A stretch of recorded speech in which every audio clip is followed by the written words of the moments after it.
Carr back, looks, under pressure, gets sacked, fumble the football, loose on the ground. It's a scramble for it, and the Giants say they have it, and they do.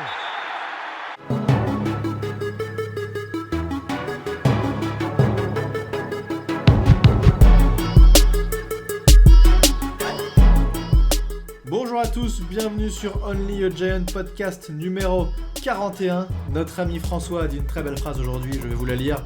Il nous a dit « La défense, plus qu'un motif de satisfaction, a été un motif de fierté hier. » Et je suis tout à fait d'accord avec lui. Moi c'est Plaque, je suis avec Thiergo. Comment vas-tu mon petit Thiergo ? Eh ben écoute, pour un lendemain de victoire, ça va forcément bien. Comme je disais hier sur Twitter, franchement, je m'y attendais pas du tout.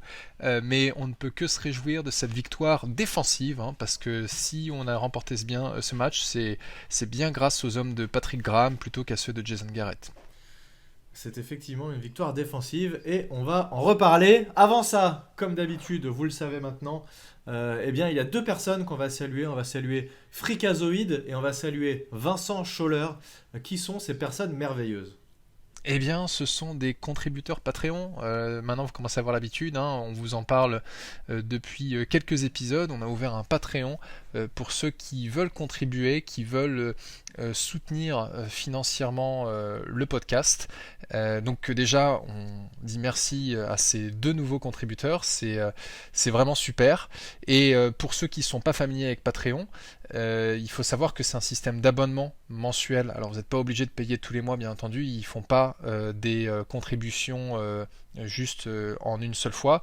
Donc si jamais vous voulez le faire et juste faire une seule contribution, pas de problème, vous prenez un abonnement du niveau que vous voulez, hein. Chaque niveau vous offre différents levels de goodies et une fois que vous êtes débité, vous pouvez annuler votre abonnement et comme ça vous aurez fait votre contribution. Alors à chaque fois, j'oublie de rappeler quelle est l'adresse du Patreon, donc c'est patreon, patreon.com/ et là c'est là où j'ai un doute, tu vas me dire Plaque, c'est bien Only a Giant podcast, ouais. Only voilà, a Giant podcast, et sinon vous cliquez dans la description puisque on a mis le lien. Voilà, bon, alors parlons de ce match. Victoire juste avant la bye week, victoire qui fait du bien, qui nous permet de passer à 3 victoires, 6 défaites. Je crois que c'est le meilleur bilan depuis 2017, je crois. 3 victoires, 6 défaites, ça nous était pas arrivé depuis 2017. Depuis 2016 en fait. Enfin, c'est-à-dire que la dernière fois c'était 2016. Ouais. C'était 2016. La dernière fois, on avait, après la 9e semaine, on avait 5 victoires et 3 défaites. Cette fameuse première saison sous Ben McAdoo avec une euphorie pas possible et on était allé se cracher complètement en play-off.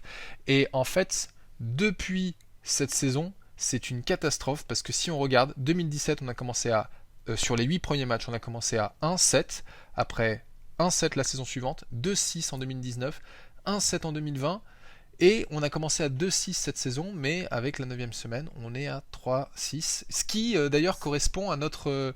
j'ai regardé tout à l'heure, ça correspondait à mon pronostic en 9e semaine. Et moi j'étais à combien moi ? J'étais à 9-0 moi. Non. Attends, toi t'avais pas mis ton calcul, donc t'avais fait victoire, défaite, donc de 2. Ouais. Défaite, t'étais en gros à 3 aussi à pareil, t'étais à non, pardon, tu étais à tu vois, tu fais pas bien les choses, tu mets pas pour ça. Oh là là, mais tu sais pas lire. Non, je sais pas là. Non, j'étais à 3 ou 4 quoi, mais on était tous les deux en train de dire qu'en tout cas on avait plus de défaites que de victoires. C'est ce qu'on avait prévu tous les deux. Bon, en tout cas voilà, donc une belle victoire contre une équipe des Raiders qui dominaient leur conférence. Donc c'est leur conférence, putain, je confonds à chaque fois. Leur division. T'es sûr ? Alors oui, leur division, pardon. Putain, c'est fou que je bug sur ça quand même. Qui dominaient leur division. Ils étaient à 5 victoires, 2 défaites avant ce match. Et donc on était évidemment pas du tout favoris. Toujours est-il que ça s'est bien passé, la défense a fait le job. Et est-ce que tu peux nous résumer globalement la physionomie du match et nous rappeler comment le score a évolué de manière succincte. Ouais, alors on a dit que c'était un match défensif, mais ça a commencé quand même de manière plutôt offensive, puisque premier drive des Giants, assez équilibré, passe course, etc. Ça termine sur un TD de 30 yards d'Evan Engram, et là t'as envie de dire what the fuck, qu'est-ce qui se passe? Jason Garrett sait appeler un jeu, et Evan Engram sait attraper des ballons. Tu sais ce qui s'est passé? Bon. J'étais pas devant ma télé. Le chat noir n'était ben pas voilà. devant sa télé. C'est pour ça. Les Raiders sont égalisés tout de suite après. Donc on est à 7-7. On a un échange de punts. On a ensuite, sur une possession des Giants, on a un sack fumble de Ngakoue qui bat perte et donc récupère le ballon pour les Raiders, mais heureusement il ne marque qu'un field goal. À nouveau échange de punt, field goal, et puis on a un dernier drive des Raiders en première mi-temps qui se termine par un field goal, donc on est à 13-10 à la mi-temps. Deuxième mi-temps, alors on était plutôt équilibré niveau offensif, c'est à peu près le même nombre de yards, sauf que nous on peinait un peu à la passe et on était plus efficace à la course. Deuxième mi-temps, là on a les Raiders qui ont commencé à jouer, ils se sont fait intercepter par McKinney qui a remonté le ballon 41 yards pour un TD. Ensuite, field goal des Raiders, répondu par un field goal des Giants. On a un field goal loupé des Raiders. Ça il a fait tellement plaisir. Il a fait tellement plaisir. Le plus court, il était à 25, juste avant non, la zone, 30 yards. 25 yards, et il a loupé le field goal. Et en fait, moi j'ai regardé de nouveau le replay. Tu vois, les petits fanions en haut des poteaux. Ouais. Ils pendaient. Il n'y avait pas de vent. Enfin, donc c'est même pas le vent. Et puis ils avaient l'occasion de remonter donc à 20-19 et ils sont restés à 20-16. On a punté et là à nouveau McKinney qui nous sort une interception mais hallucinante sur les 50 yards. Les Giants marquent un nouveau field goal, et puis sur le dernier drive des Raiders qui remonte bien le terrain et qui arrive en red zone, et ben là c'est Quincy Roche qui était un choix de 6ème round des Steelers qu'on a récupéré pendant les training camps, qui fait un sack fumble récupéré il me semble par Leonard Williams. Game over, les Giants finissent à 23-16. Ouais, et pendant ce dernier drive, je les voyais remonter, je savais aussi que la défense avait tenu bon en red zone tout le match. Et donc j'étais un peu tiraillé, mais je me disais ce qui serait vraiment cool, ce serait de faire un sac, parce qu'ils étaient quand même en train de courir après la monte. Alors il leur restait un peu de temps, mais il leur restait 15-20 yards à gagner, et il restait 1 minute, donc c'était largement faisable. Ils avaient quand même bien remonté en 3 minutes le terrain. Et je me suis dit ce serait vraiment cool un sac, qu'est-ce que ça ferait plaisir. À ce moment-là ça montrerait vraiment que la défense est passée un niveau au-dessus, et bam, sac, fumble, on récupère le ballon, et là c'est le genre d'action qui finit le match, quoi. Bon, est-ce que il faut savoir que sur 6 drives des Raiders qui se sont terminés en red zone, ils ont fait un TD, 3 field goals réussis, un field goal loupé et puis un turnover qui a cloué le match. Donc vraiment, on a une défense en red zone qui a été monumentale. Est-ce que tu veux commencer par parler de l'attaque, ou on commence par l'attaque, comme ça on balaye ça et puis on finit par la défense, ce sera plus sympa. On a fait l'inverse la semaine dernière en disant que la défense avait bien joué. Puis on va redire à peu près les mêmes choses finalement. Tout à fait. Cette attaque qui... alors, c'est assez rare puisque Daniel Jones ne fait que 110 yards à la passe sur ce match. C'est vraiment très peu, sachant que il fait quand même un 15 sur 20 à la passe, donc c'est quand même très raisonnable, mais ça indique aussi que c'était des passes suffisamment courtes. On a très peu visé nos receveurs. Alors là, on ne sait pas trop pourquoi. C'est un peu difficile de savoir pourquoi on vise pas Tony, pourquoi on vise pas Golladay. Alors Golladay, c'est 2 réceptions sur 2 passes lancées, 28 yards à chaque fois sur des 3e tentatives compliquées, donc il a les mains sûres, Golladay, mais ça on le savait déjà. Encore une fois, on se pose des questions sur le plan de jeu, évidemment. Après, ce qui est quand même ressorti beaucoup, c'est que, et on l'a constaté un peu pendant le match, mais il y a des gens qui ont beaucoup maté les replays et qui ont dit finalement il y avait tellement peu de temps pour lancer que en fait c'est logique que c'était des passes rapides et beaucoup de jeux de course. Et le jeu de course qui a bien marché, et d'ailleurs Devontae Booker qui fait 21 courses, 99 yards, 4,7 yards par course de moyenne, donc ça c'est plutôt bien, qui a reçu le ballon du match de la part de Joe Judge. Donc voilà, c'est la petite anecdote. Donc ça c'était plutôt sympa de voir que le jeu de course a bien marché. Et mérité, mérité. Et Elijah Penny qui, en fin de match, parce que Booker était un peu blessé, est rentré et nous fait 2 first down alors que justement on essayait de faire un peu écouler le chrono juste avant de mettre un field goal. Et ça a fait du bien aussi. C'est le genre de first down où en plus c'était première tentative, boom, first down, première tentative, boom, first down. Ça c'était plutôt cool. Voilà, je sais pas, toi, est-ce que tu as un mot à dire sur cette attaque qui globalement a quand même vraiment peiné, comme d'habitude, hein. C'est un peu la même chose. On fait pas grand chose en attaque et clairement c'est la défense qui nous fait gagner ce match. Je pense que tu as déjà cité en fait les deux joueurs qui sont les points positifs de cette attaque, hein. Avant tout Devontae Booker qui vient vraiment justifier son salaire, hein. Il avait été un peu critiqué, Dave Gettleman, quand il avait pris Booker pour 5,5 millions, dont 2 millions garantis, en disant qu'est-ce qu'on va foutre avec ce gars-là. Au final, avec Barkley qui est absent, Booker, on le rentabilise bien. C'est son deuxième match où il fait plus de 120 yards à la course total, et cumulé, cumulé et à la réception. Alors pas de chance pour lui, il aurait pu passer les 100 yards à la course, mais sa dernière course il a perdu 3 yards, donc il a 99 yards sur les boules. Voilà, sur 21 courses. Mais moi j'ai trouvé que c'était... C'est son record en carrière, d'ailleurs.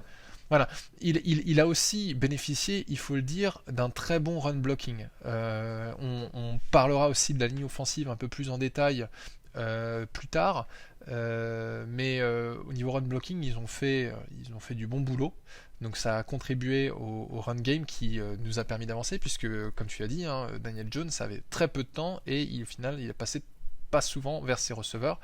Il a trouvé Evan Engram à quelques reprises, son TD est très beau, et d'ailleurs moi qui critique souvent Evan Engram, là j'ai envie de dire que la passe de Daniel Jones est peut-être un chouïa trop courte, et Engram s'ajuste bien et monte par-dessus le DB saute par-dessus le DB pour attraper le ballon et marquer. Enfin c'était incroyable. Donc, c'est ça ce que je pourrais dire de positif sur cette attaque. C'est vrai qu'il fait une belle action. Le premier drive était bien mené. D'ailleurs, Daniel Jones finit la première mi-temps à 9 passes complété sur 9, je crois, donc il est avec moins de 100 yards, mais 9 passes complétées sur 9.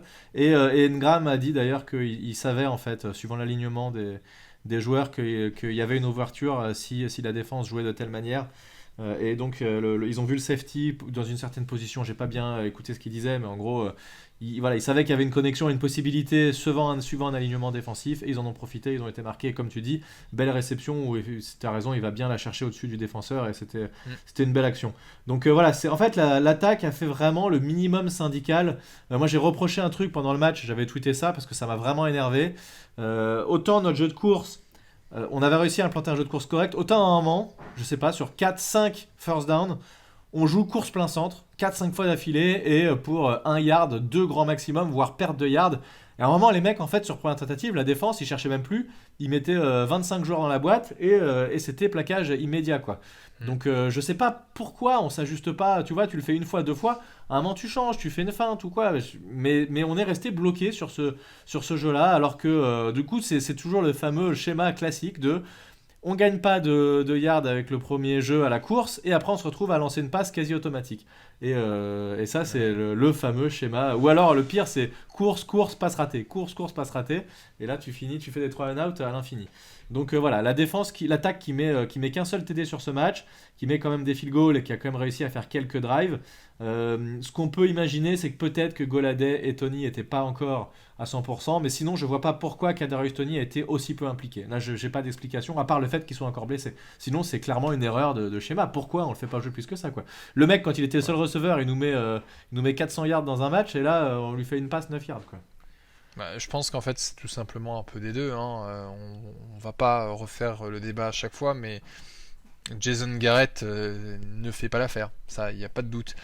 Tu disais après le match que il fallait qu'on vire Garrett pendant la bye week. Oui.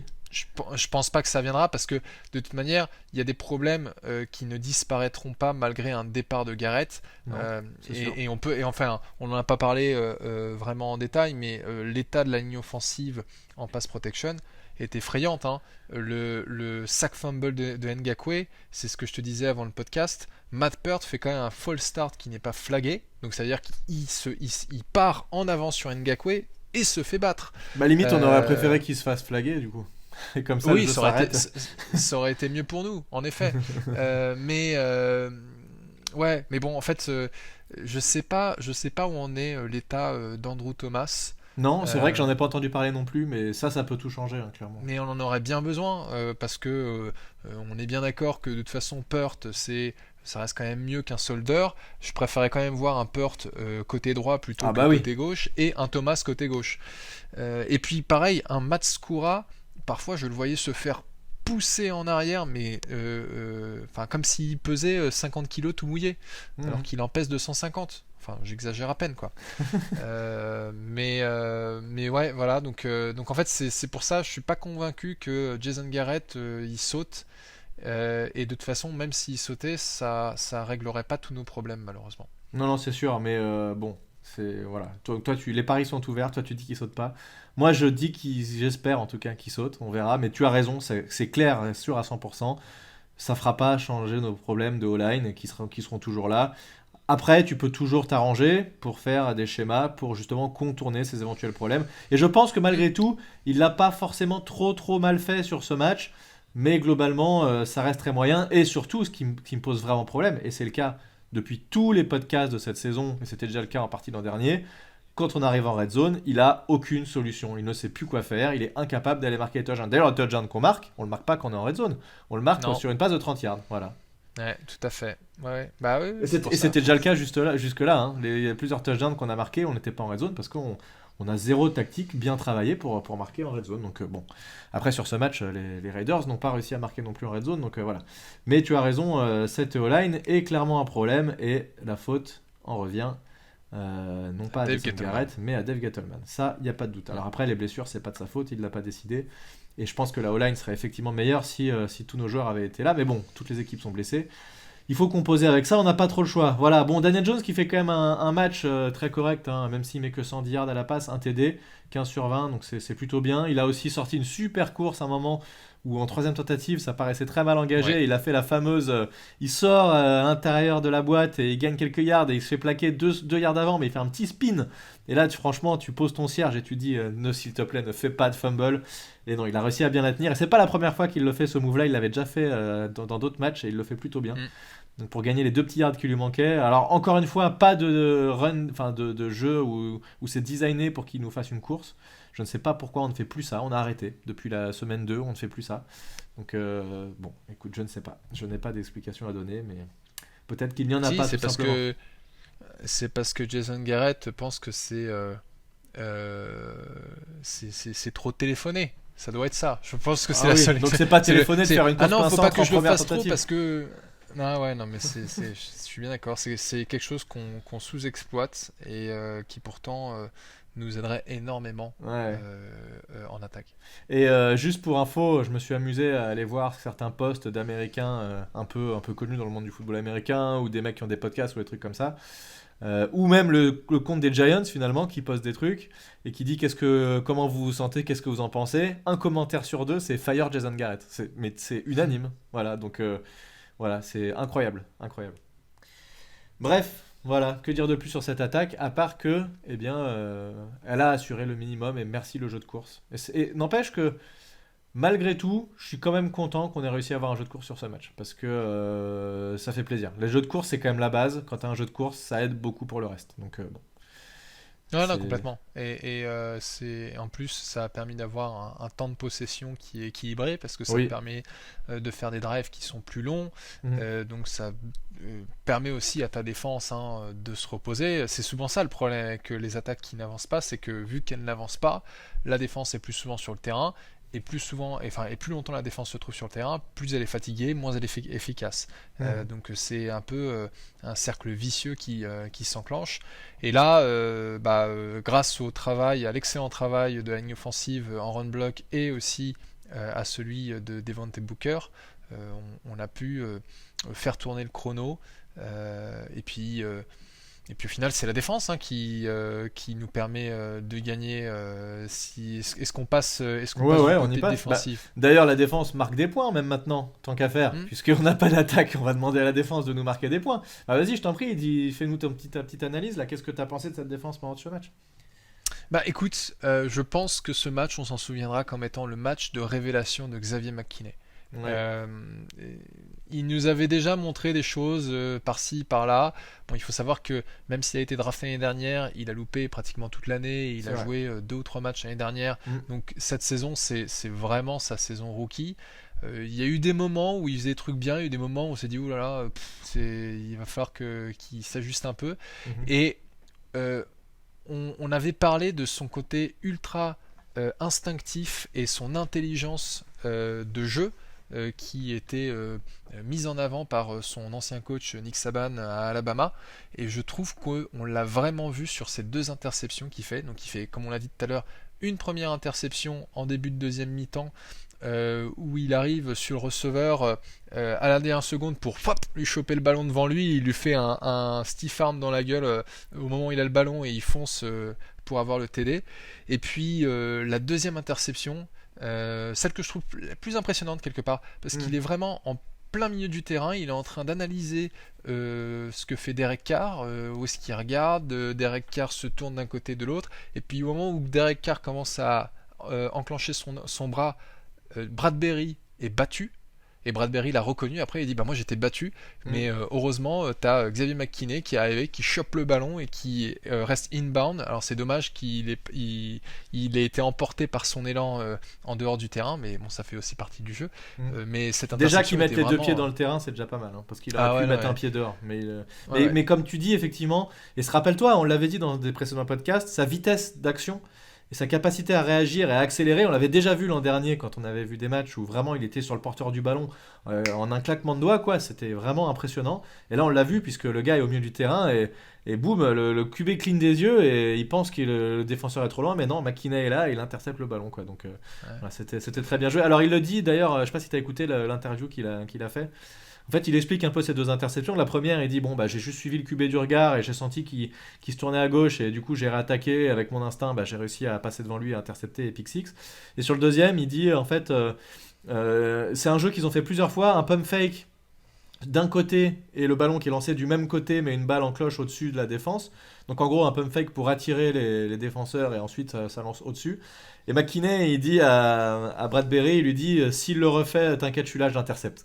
Et là c'est ce qu'il a fait, il l'a refait, donc il a vu le pump fake et je pense que c'est cette action que je vais décrire sur le prochain tableau noir sur Touchdown Actu cette semaine, puisque alors j'ai pas revu en détail mais j'écoutais un commentateur qui disait regardez, en fait Bradbury il rattaque avant que le ballon soit lancé presque. Donc en gros il a senti le truc, il savait que ça allait arriver, que ça allait se passer par là, et c'est ce qu'il a dit et confirmé en conférence de presse. Donc voilà, c'est en tout cas vraiment beau match de McKinney qui réalise 2 actions décisives. Et d'ailleurs, McKinney, une chose que je savais pas avant le match, mais c'est qu'il était en protocole Covid.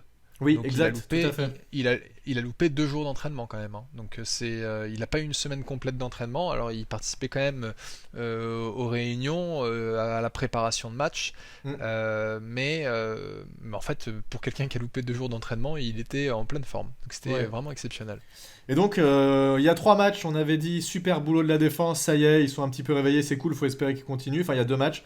Match dernier, super, la défense a fait vraiment un bon match. Ce match-là, la défense fait un super match. Ça peut, même si on n'a pas une attaque incroyable, ça peut nous permettre de gagner quelques matchs d'ici la fin de la saison, puisque rappelons quand même que notre calendrier est censé, alors je dis bien est censé parce que cette saison elle est un peu folle, il se passe un peu tout. Hier il y a eu des équipes, il y a eu des upsets dans tous les sens, les Jaguars ont battu les Bills, enfin il y a des trucs improbables. Mais globalement, a priori, notre calendrier est plus facile sur la deuxième partie de saison, à part une fois qu'on a passé les Buccaneers, parce qu'on revient de la bye week et c'est les Buccaneers évidemment, mais juste après ça redevient plus facile, on rencontre ces gros losers d'Eagles 2 fois de suite, donc ça va être doigt dans le nez, je l'avais dit, on les éclate 2 fois de suite. Voilà, donc plus de matchs en tout cas accessibles et on l'espère plus de victoires que cette première partie de saison. Après, si je dis pas de bêtises, je crois que sur les 6 derniers matchs on est à 3-3, non? Est-ce que je dis une bêtise les 6 derniers matchs, on a commencé à 0-3. Ça t'arrive. Oui, ça t'arrive beaucoup, de dire des bêtises. Ça m'arrive beaucoup.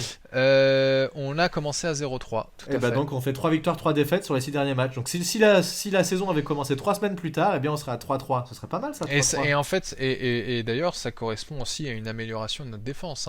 Complètement. C'est ce que tu viens de dire, c'est que début de saison, on se disait mais qu'est-ce qui se passe avec les squads de Patrick Graham? Quand ça se fait qu'il soit à un niveau aussi nul?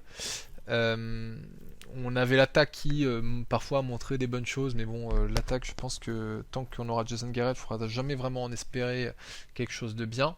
Heureusement qu'il y a Daniel Jones et d'autres playmakers pour faire briller Garrett. Je suis d'accord avec ton analyse.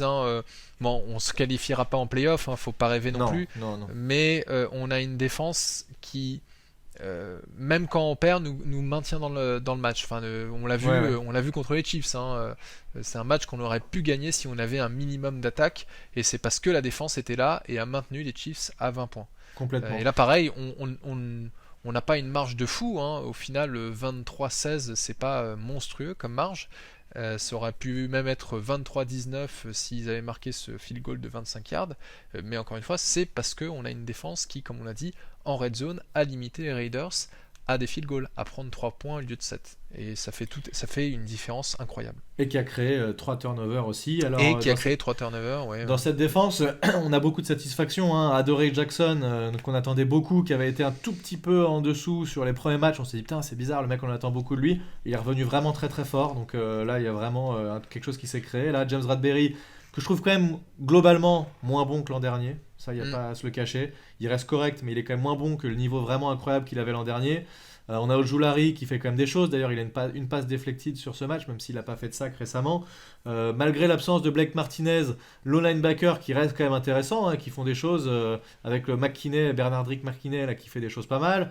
On a Ragland, ça c'était pas mal, c'était une belle pour le coup, quand il fait des choses intéressantes, on va le dire. Mais Gettleman qui fait une belle signature avec Ragland aussi qui apporte quelque chose en tant que remplaçant, et heureusement, puisqu'avec la blessure de McKinney c'est compliqué.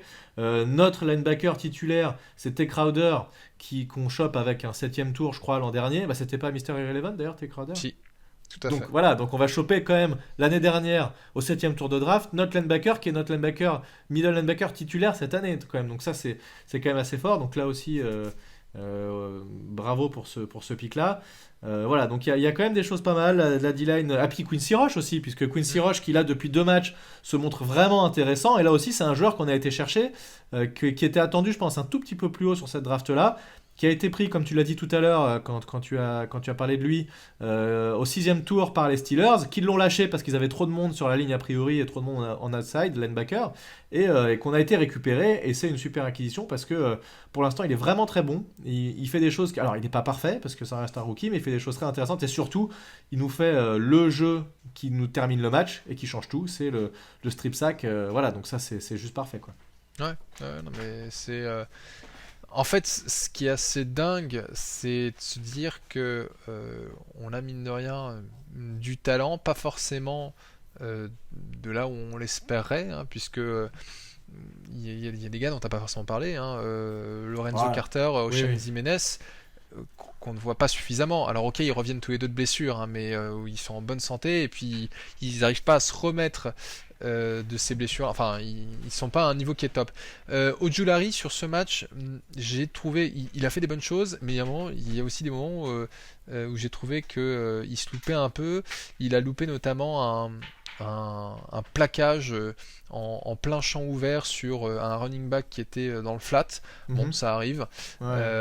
C'était un peu un match, c'était pas un mauvais match, mais c'était un match moyen pour lui. Ouais, après c'est un rookie, c'est normal, il peut pas être au top sur tous les matchs. Non, exactement. Non, mais c'est pas du tout pour dire que il est nul ou quoi que ce soit. C'est juste qu'en fait, c'est pas. Il est pas dans le positif de cette défense. Il se fait plutôt porter par le reste de l'escouade, mais ça arrive. Il y a des hauts et des bas dans la saison. C'est une saison qui est assez longue, et jusqu'à présent, il nous a montré quand même d'excellentes choses. Et puis après, sur la ligne, on a un Leonard Williams qu'on voit pas autant que la saison dernière, mais je pense qu'on l'a déjà dit sur les autres podcasts, il est beaucoup plus double teamé que l'année précédente. Il est à combien de sacs depuis le début de la saison? J'ai entendu 5 sacs et demi hier pendant le match. Est-ce que c'est vraiment sa stat? Parce que c'est beaucoup s'il fait 5 sacs et demi déjà en fait. Non, il me semblait que 5 sacs et demi, alors je vais te dire ça tout de suite, il me semblait que 5 sacs et demi c'était la stat de Ojulari. Alors attends, je regarde. Sac, 1,5. Alors 2, 3, 4, 5,5. Si, 5,5. 5 sacs et demi. Pour Leonard Williams. Ouais. Bah ouais. Pour Leonard Williams. Ah oui, il s'est marqué là à 5 sacs et demi, ouais. Voilà. Donc 5 sacs et demi, l'an dernier il a 11,5. Écoute, il est quasi sur la même lancée que l'an dernier finalement, tu vois. Ouais. Et Ojulari est à 5 sacs et demi aussi. Donc on avait tous les deux raison. Et ben voilà, ça c'est beau. Ça c'est beau. Alors attends, juste un truc dont on n'a pas parlé, et je pense que cette action est passée un tout... Alors, enfin pas inaperçue, mais en tout cas c'est pas de celle-là qu'on va plus rappeler à la fin du match, alors qu'elle était extrêmement importante. Il y a une action où en deuxième mi-temps, les Raiders sont dans la red zone, troisième tentative, il y a un tracé cross qui croise vraiment, qui passe derrière toute la ligne défensive et qui croise le terrain de droite à gauche du running back. Et le running back est suivi par Logan Ryan. Ah oui, et je vois de laquelle tu typiquement, parles. il n'y a plus personne derrière. Si le running back l'attrape, parce qu'il sait que Logan Ryan est derrière lui, généralement ce qu'il fait, c'est que il la rattrape, il plante et il se retourne dans l'autre sens à contre-courant. Et généralement, le défenseur court trop vite, n'arrive pas à s'arrêter, glisse et il tend le bras et il se fait avoir, typiquement comme Ojulari a dû se faire avoir sur l'action que tu parlais juste avant. Sauf que là, Logan Ryan, il attrape, et tu sens qu'il joue sa vie sur ce truc, il attrape le maillot et il se dit... Je lâcherai jamais ce maillot, c'est impossible. Et il l'attrape et il a suffisamment de poigne pour venir ensuite mettre le deuxième bras et faire le plaquage. Et ils se retrouvent en 4e et 3 ou 4, les Raiders. Et ils sont obligés de faire un field goal qui limite et leur limite à 3 points au lieu de 7. Et ça, c'est une des actions extrêmement importantes puisque ils auraient pu, je sais plus si c'est passé devant nous ou recoller au score. En tout cas, voilà, c'est gros jeu vraiment de Logan Ryan là-dessus. Et c'est pas le plus flashy, mais ça a été vraiment important. Ouais, non, mais en plus Voilà. c'était sur un third down, donc ça a vraiment mis un terme à leur drive. Donc ouais, non, Logan Ryan qui continue à faire du bon job, hein, mine de rien. Qui est pas étincelant, mais qui fait beaucoup de plaquages par contre. Non. Je crois que c'est le safety qui a le plus de Ouais. plaquages, il disait hier pendant le match en NFL actuellement, il fait vraiment... Bah tu vois, il est encore leader, là il fait 9 plaquages en tout, 6 solos et 3 assists. Donc bon, voilà, il est présent quand même s'il fait pas d'interception comme il a pu le faire l'an dernier. Voilà, c'était en tout cas un bon jeu de sa part, et l'ensemble de la défense globalement a très largement monté de niveau depuis 3 matchs, et c'est ça qui nous fait gagner des matchs. Alors, juste une dernière chose, je sais pas si tu te rappelles aussi de cette action, qui est une passe incomplète, hein, donc c'est pour ça que parfois elle peut nous échapper, mais on a quand même eu un peu chaud sur une seam Oui. route de Exact. Darren Waller, Mm. qui se retrouve complètement démarqué dans l'end zone. Il me semble qu'il est suivi par Bradbury, Ouais, qu'il a raté. et puis Derek Carr le loupe. Et là, ça aurait pu mal tourner. Donc bon, Ouais. on a eu un peu de réussite sur cette action-là. D'ailleurs, Mais, sinon, tu parles de après, Bradbury avec Waller. En fait, il a été mis Bradbury à la défense beaucoup sur. Bah, c'est leur meilleur joueur en attaque. Hein. Et Bradbury était quasiment tout le match sur lui pour justement l'empêcher. Donc tu mets ton meilleur défenseur sur le meilleur joueur en face, c'est logique, c'est du bon coaching. Et il a été quasiment toujours sur lui, et beaucoup de changements dans cette défense qui laisse jamais apparaître les mêmes jeux. Tu sais jamais ce qu'on va jouer avant. Ça, c'était typique, hein, tu sais. On annonçait ça l'an dernier aussi. Avant l'action, tu peux pas savoir ça va être une course, une passe, pardon, une couverture de zone, une couverture de man, qui va blitzer, qui va pas blitzer. Enfin, vraiment, cette défense, elle brouille les pistes et elle est vraiment très intéressante. Et Joe Judge disait que pendant le match, il y a eu des jeux qui ont été designés pendant le match, tu vois, en mode toi tu fais ça et on va jouer ça, et vraiment c'est l'adaptation 100% quoi. Donc, mais c'est comme ça que ça va se passer. Oui, comme ça mais que c'est pas comme ça qu'il marche Garrett, je crois. Non, je sais bien. Mais alors, et d'ailleurs, en fait, comme tu disais que Bradbury était sur le meilleur receveur des Raiders, je me demande vraiment comment ça se serait passé s'ils avaient encore Henry Ruggs. Hein, on en parlait lors du dernier podcast. C'est pas non plus un méga monstre, hein, Ruggs. Hein, il fait des stats corrects, non, mais il est pas. Non, mais je veux dire, ce que je veux dire, c'est que c'est quand même une cible suffisamment dangereuse pour t'obliger. C'est plus facile quand une défense n'a à couvrir qu'une seule cible dangereuse. Si elle doit en couvrir une très dangereuse et une qui est dangereuse si tu fais pas gaffe, ça devient plus compliqué. Mais bon, voilà. Tout à fait. Voilà ce qu'on pouvait dire sur cette rencontre. Voilà, on arrive au bout de ce podcast. Le prochain podcast, toi, tu t'en vas en vacances, mon cher Thiergo. Encore une fois n'est pas coutume, tu retournes dans ta villa et ta piscine. Profitez de l'argent des abonnés. Oui. Exactement. Profitez des 20 € qu'on a récupérés. Voilà, donc le prochain podcast, c'est pas grave, c'est la bye week. On avait vu ça d'ailleurs ensemble. On s'est dit putain, ça tombe justement bien. Je ferai quand même un podcast avec a priori Bertrand normalement, qu'on avait invité sur un podcast l'année dernière et qui devrait te remplacer au pied levé sur le prochain podcast. On fera un bilan de mi-saison. Voilà, donc avant de reprendre, et puis on fera une petite preview du match contre le Buccaneers. Ouais, peut-être pas Gattelcast, c'est trop gros et trop long, mais un petit bilan de mi-saison sur ce qui s'est passé. Voilà, il y a quand même des choses intéressantes à dire. On reverra un peu tout le déroulé et ces 9 premiers matchs. Et puis voilà, est-ce que tu veux rajouter quelque chose avant qu'on clôture ? Eh ben non, pour une fois, je serai auditeur et non plus podcasteur le temps d'une semaine. Moi aussi. Et tu viendras critiquer, dire putain, c'est vraiment de la merde ce podcast. Tu mettras des pouces vers le bas, c'est ça ? Tout ça parce que t'es pas là. Ramenez Thiergo, ramenez-le. Non mais voilà, donc non, encore une fois, merci aux auditeurs pour votre soutien. Que ce soit sur Patreon ou pas, hein. Encore une fois on vous le dit, c'est pas parce que vous participez pas sur Patreon qu'on pense pas à vous. Ça nous fait toujours plaisir d'avoir vos commentaires, vos retours, vos likes et puis n'oubliez pas de vous abonner sur les différentes plateformes qu'on a, hein. Pour rappel, YouTube, Spotify, Google Podcast, Apple Podcast et j'oublie quelque chose. YouTube, Spotify, Google Podcast, c'est tout, Apple hein. Podcast. Non, et puis Twitter, voilà. Ah.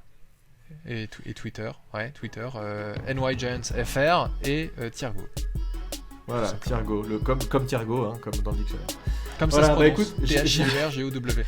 J'ai rien à rajouter à ça. Des bisous tout le monde, à la semaine prochaine, ciao. Salut.